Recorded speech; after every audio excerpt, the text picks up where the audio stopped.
ஒரு ஆக்ஷனில் ஈடுபட்டோம்னா அது ஒரு கர்மா தான்.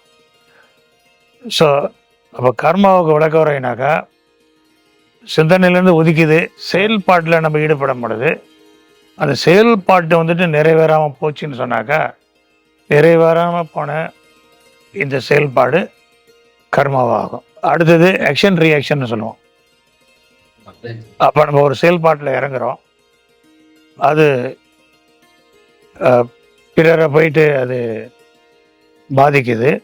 அப்போ அது வந்துட்டு பாதிப்பு வந்து நல்லதாக இருக்கலாம், கெட்டதாக இருக்கலாம். மரணம் ஏற்படும் பொழுது அது ஒரு கர்மாவாகும். நம்ம மரணம் ஏற்படும் பொழுது எது ஒன்று நிறைவேறாமல் போயிடுதோ அதுக்கு ஒரு ஸ்டோ ஹவுஸ்ன்னு சொன்னாக்கா, நிறைவேறாமல் போனதெல்லாம் ஒரு பதிவாக ஒரு இடம் அமையும். அதுதான் நம்ம ஸ்டோ ஹவுஸ்ன்றோம். அது நம்ம மனநிலையில் பார்த்தோம்னாக்கா அதுதான் ஆள் மனம்னு சொல்லுவோம். அங்கே போய் அடங்கிடும்.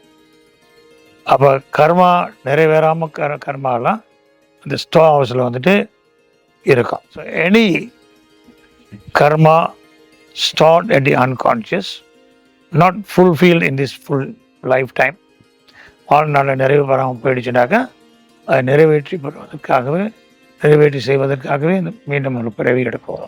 You got to deplete the unconscious contents complete. So அங்கே நிறைவு பெறாமல் இயக்கங்கள் இருந்ததுன்னா அது திரும்பவும் சம்சார சுற்று நமக்கு கொடுக்கும்.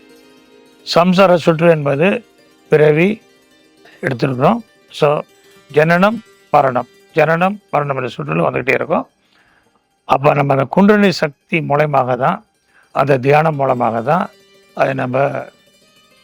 அதை முழுமையாக திருப்தி பண்ணி அந்த பொருளடக்கத்தை எல்லாத்தையும் நம்ம அதை அழிச்சிட முடியும். அந்த அன்கான்ஷியஸ் இருக்கக்கூடிய பொருளடக்கம் அதுவரை நம்ம மீண்டும் பிறவி எடுத்துக்கிட்டு வரணும், இந்த கர்ம வினைகள் இருக்கும் வரையல். ஸோ ஆள் மனம் வந்துட்டு நம்மளை வழி நடத்தும் வரையல் விதிக்கு உட்பட்டு தான் வாழ்க்கை வழி நடத்துகிறோம்.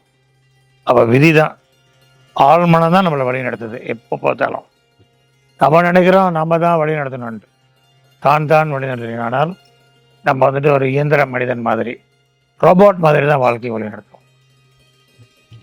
ஸோ எது வரைக்கும் இந்த மாதிரி போகோம்னாக்கா ஆள் மனதில் இருக்கக்கூடிய கர்ம வினைகள் எல்லாம் ரத்து செய்யும் வரையல். அப்போ எப்படி ரத்து செய்ய முடியும்? குண சக்தி மேலுக்கு வந்து நெற்றிக்கண்ணில் காய்ச்சி கொடுத்துட்ட பிறகு அது முழுமை கண்டுட்ட பிறகு தான் கொஞ்சமாக ஆள் மனதில் இருக்கக்கூடிய கர்ம வினைகளெல்லாம் ரத்து பண்ண முடியும். அதெல்லாம் ரத்து பண்ணிட்ட பிறகு தான் இந்த ஸ்லேட் இஸ் வைப்டு க்ளீன்னு சொல்லுவோம். ஆள் மனதில் இருக்கக்கூடிய பொருளடக்கம் எல்லாம் நம்ம அழிச்சிட்ட பிறகு தான் நம்ம அறிவுக்கு வழி நடத்துறதுக்கு வாய்ப்பு உண்டு. இல்லைன்னா நம்மளுடைய விதிக்கு உட்பட்டு தான் வாழ்க்கை வழி நடத்துகிறோம். ஜாதகமெல்லாம் விதி, ஒன்றும் செய்ய முடியாது. ஆள் மனதில் இருக்கக்கூடிய பொருளடக்கத்தை நம்ம கம்ப்ளீட்லி முற்றிலும் அதை வந்து அழைச்சிடும். அப்போ தான் நம்ம அறிவு வேலை செய்யும். அறிவு சுதந்திரமாக நம்மை வழி தர்றது, நம்ம வாழ்க்கை எப்படி போகணுமோ அப்படியே நம்ம நினைக்கிற மாதிரி நடக்கும். இல்லாவிட்டால் ஆள் மனம் தான் நம்மளை எப்போதும் வழி நடத்திக்கிட்டு இருக்கோம். நெற்றிக்கண் தியானம் நம்ம செய்யும் பொழுது அவருடைய கிரக அமைப்பு வந்துட்டு ஜூபிட்டர் தான் குரு, வியாழன். குருவின் பார்வை கோடி புண்ணியம் என்று கருதப்படுது. அப்போ நம்ம ஒவ்வொரு முறையும் நெற்றிக்கண் தியானம் செய்யும் பொழுது குருவுடைய பார்வை நம்முடைய ஜாதகத்தில் கிட்டது.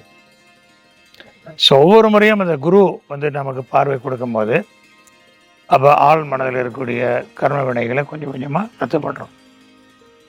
5-10 ஆண்டுகளுக்கு எல்லா மாதிரி நெற்றிக்கண் ஒவ்வொரு முறையும் நெற்றிக்கண் தியானம் பண்ணும் பொழுது குருவுடைய பார்வை நமக்கு கை கூடுது.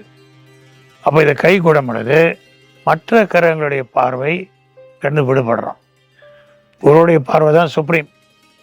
அது வந்து ஜாதகத்தில் இறங்கிடுச்சுனாக்கா அப்போ இந்த ஜாதகத்தை தூக்கி போட்டுடலாம். 5-10 ஆண்டுகளில் நம்ம வாழ்க்கையை ஒரு புதிய கோணத்தில் போகலாம். அப்போ நம்ம நினைக்கிற மாதிரி இப்போ வாழ்க்கையை அமைத்து கொள்ளலாம்.